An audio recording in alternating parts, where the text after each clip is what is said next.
Hello students, कैसे हैं आप लोग। आज के वीडियो को शुरू करने से पहले मैं कल के प्रश्न का जवाब दे दूं। कल हमने प्रश्न पूछा था कि राष्ट्रीय गणित दिवस कब मनाया जाता है। तो इसका सही जवाब है राष्ट्रीय गणित दिवस हर वर्ष 22 दिसंबर को मनाया जाता है। और इसलिए मनाया जाता है क्योंकि 22 दिसंबर को ही हमारे देश के प्रसिद्ध गणितज्ञ रामानुजम का जन्म हुआ था।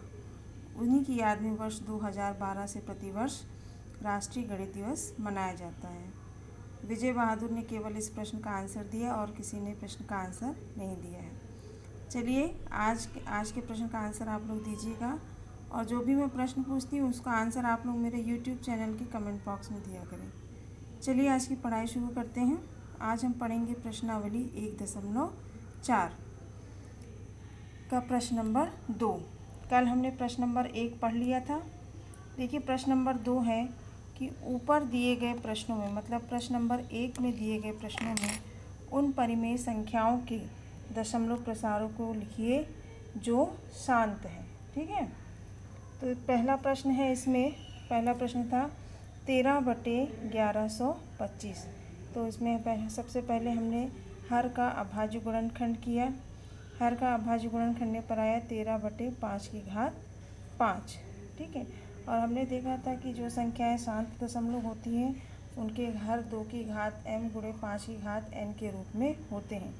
इसके हर में केवल 5 हैं, 2 नहीं हैं, तो हम उसको कर लेंगे 13/5 और जितनी घात 5 की रहेगी उतनी ही घात 2 का ऊपर और नीचे गुणा कर लेंगे। या यहाँ 2 की घात रहती तो जितनी घात 2 की रहती उतनी ही घात 5 की घात का अंश और हर में गुणा कर लेते। तो यहाँ 5 की घात 5 है, तो हमने 2 की घात 5 और 5 की घात 5 का अंश और हर में गुणा किया। इसको करने का उद्देश्य है कि हमें हर में 10 की घात लाना है। तो यहाँ पर हो गया 13 × 2 की घात 5, तो आंसर है 416। और इसमें आ गया 5 × 2 मतलब 5 दूनी 10, 10 की घात 5। अब 10 की घात 5 मतलब इसमें कितने जीरो होंगे, 5। तो ऊपर संख्या है 416, तो हमने 416 लिखी। और 1 2 3 चौथे पे कुछ नहीं था तो यहाँ 0 लिख दिया, 5वें पर भी 0 लिख दिया और दशमलव शून्य। कुल मिला के हमको 5 अंकों के पहले दशमलव लगाना था, लेकिन ऊपर केवल 3 अंकों की संख्या थी, तो हमने उसको 5 अंकों करने के लिए उसके पहले 2 शून्य लगा दिए। तो इस तरह ये जो हो गया दशमलव के रूप में लिख दिया हमने। दूसरा प्रश्न है 17/8। हर का अभाज्य गुणनखंड किया तो 17/2 की घात 3 आ गया। अब यहाँ देखिए केवल 2 की घात 3 है, 5 नहीं है, तो हमने उस अंश और हर में 5 की घात 3 का भी गुणा कर लिया।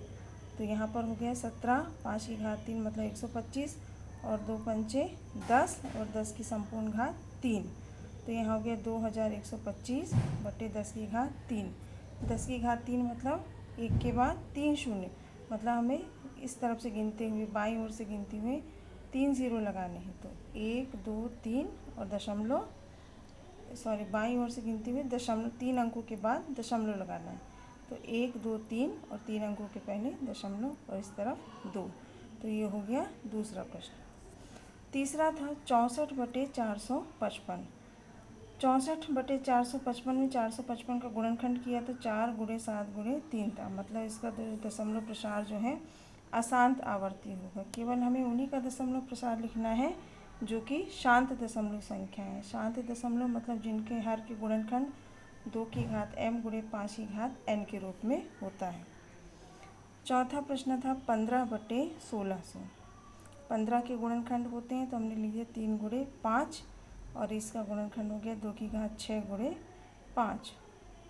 ठीक है, अब यहाँ देखिए 2 की घात 6 है, लेकिन यहाँ पर 5 की घात केवल 1 है, तो हमने अंश और हर में 5 की घात 5 का गुणा कर लिया। तो यहाँ पे हो गया 3 × 5 × 5 की घात 5, और यहाँ 2 की घात 6 × 5 और इसमें 5 की घात 5 का और गुणा कर लिया। तो 5 की घात कितनी होगी, 5 और 1 6, 2 और 5 की दोनों की घात 6 हो गई। तो अगली स्टेप में हमने 3 × इसको हल करके लिख लिया 3125, और यहाँ पर 10 की घात 6 हो गया। तो ये हो गया 9375/10 की घात 6। 10 की घात 6 मतलब यदि दशमलव लगाएंगे तो इस तरफ से गिनते हुए 6 अंकों के पहले दशमलव लगाना है।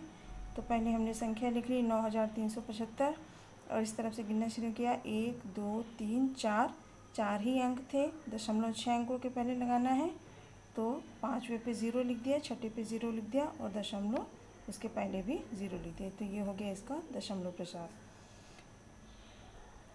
5वां प्रश्न देखिए 29/343। 29 का हमने गुणनखंड किया तो 7 की घात 3, तो सीधा सीधा लिख देंगे कि इसका दशमलव प्रसार अशांत आवर्ती होगा, अर्थात हमें इसका दशमलव प्रसार नहीं लिखना है। 6ठा प्रश्न है 2 की घात 23/2 की घात 3 5 की घात 2। अब देखिए यहाँ पर 2 की घात 3 है, यहाँ पर 5 की घात 2 है, दोनों की घातें हमें बराबर करना है। एक घात कम है 5 की, तो हमने 5 का अंश में और 5 का हर में गुणा कर लिया, तो यहाँ पर हो गया 2 पंचे 10, 10 की घात 3, 3 अंक 3 10 की घात 3 है, मतलब हमें हर अंश में 3 अंकों के पहले दशमलव लगाना है, तो 1 2 3, 3 अंकों के पहले हमने दशमलव लगा दिए। 7वां प्रश्न था 129/2 की घात 2 5 की घात 7 7 की घात 5। इसमें देखिए 2 और 5 के अलावा तीसरा भी अभाज्य संख्या है 7, इसलिए इसका दशमलव प्रसार अशांत आवर्ती होगा। अब उसके बाद देखिए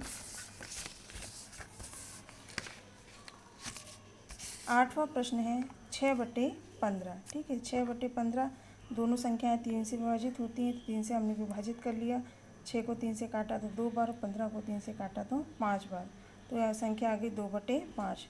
अब 2/5 और ऊपर और नीचे 2 और 2 का गुणा कर दिए, तो आंसर आ गया 4/10। 10 है मतलब एक अंक के पहले 1 0 है, मतलब एक अंक के पहले दशमलव लगाना है, तो ये आंसर आ गया हमारे पास 0.4। ठीक है। अब देखिए 9वां प्रश्न है 35/50। दोनों ही संख्याएं 5 से विभाजित हो रही हैं, तो हमने इसको लिख दिया 7 × 5 और इसको लिख दिया 10 × 5। 5 से 5 कट गया तो आगे 7/10।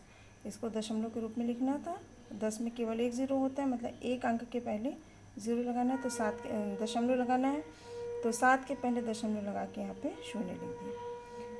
10वां प्रश्न है 27/210। दोनों ही अंक 3 से कटते हैं, 3 9 27 और 70 3 210। इनके गुणनखंड किया, हर का गुणनखंड किया तो 2 × 5 × 7।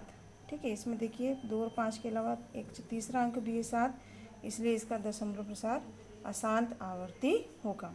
तो ये था प्रश्न नंबर 2। अब उसके बाद आता है प्रश्न नंबर 3। प्रश्न नंबर 3 में कुछ संख्याएं दी हुई हैं, तो हमें बताना है कि इनके दशमलव प्रसार शांत है या अशांत है, और यदि शांत है तो Q का क्या रूप होगा। ठीक है, तो पहला प्रश्न था 43.1 2 3 4 5 6 7 8 9। ठीक है, तो सबसे पहले हमने लिख लिया हल में कि दी गई संख्या बराबर 43.1 2 3 4 5 6 7 8 9। अब देखिए इसमें यहाँ पे इसके बाद कोई संख्या नहीं है और ना ही ये रिपीट हो रही है संख्याएं बार बार, तो हमने लिख दिया चूँकि इसका दशमलव प्रसार शांत है, अतः यह P/Q की रूप की परिमेय संख्या है। अगर ये परिमेय संख्या है तथा तब क्या होगा, Q का अभाज्य गुणनखंड 2 की घात m और 5 की घात n के रूप में है, जहाँ m और n ऋणेतर पूर्णांक है। इसी तरह हमको इसको हल करना है। सबसे पहले दी हुई संख्या लिखेंगे, यदि वो शांत है उसका दशमलव प्रसार तो लिख देंगे चूँकि इसका दशमलव प्रसार शांत है, अतः यह P/Q रूप की परिमेय संख्या है। और यदि परिमेय संख्या होती है तो उसका हर जो होता है 2 की घात m और 5 की घात n के रूप का होता है, तो यहाँ इसका हर Q है, तो हमने लिख दिया तथा Q का अभाज्य गुणनखंड 2 की घात m 5 की घात n के रूप में है, जहाँ m और n ऋणेतर पूर्णांक है। अब देखिए दूसरा प्रश्न था 0.120 12000 12000 12000 dot dot dot dot dot का मतलब है कि ये प्रक्रिया आगे चल रही, इसका भाग कभी पूरा नहीं हो रहा है, तो ये कैसा होगा, अशांत होगा। और देखिए संख्या अलग अलग आ रही, पहले 120 आया, फिर 1200 आया, फिर 12,000 आया, फिर 1,20,000 आया, मतलब ये बार बार रिपीट नहीं हो रही है, अलग अलग संख्याएं आ रही हैं।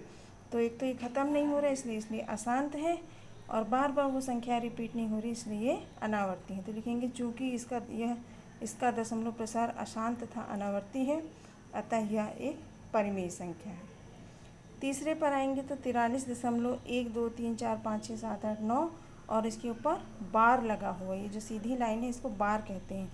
बार का मतलब है कि यही अंक अब फिर से आएंगी, मतलब 9 के बाद फिर से 1 2 3 4 5 6 7 8 9, फिर 1 2 3 4 5 6 7 8 9, मतलब ये कभी ख़त्म नहीं होगा।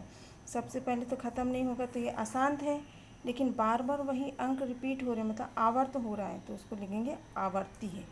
इसका दशमलव प्रसार अशांत तथा आवर्ती है, अतः यह पी तथा पी बटे क्यू के रूप की परिमेय संख्या, जो आवर्ती है वो परिमेय संख्या होंगी। अशांत है और आवर्ती, आवर्ती तो है और अशांत भी, तो लिखेंगे तथा q का अभाज्य गुणनखंड में 2 की घात m 5 की घात n के अतिरिक्त और कोई भी अभाज्य संख्या है। तो इस तरह ये हमारा अध्याय 1 कंप्लीट हो गया। यदि आप मेरे पुराने वीडियोस को नहीं देख पाए हैं और प्रश्नों को हल करने में कोई समस्या आ रही है, तो आप मेरे यूट्यूब चैनल पे देख सकते हैं, उसमें अध्याय 1 के सारे वीडियोस हैं।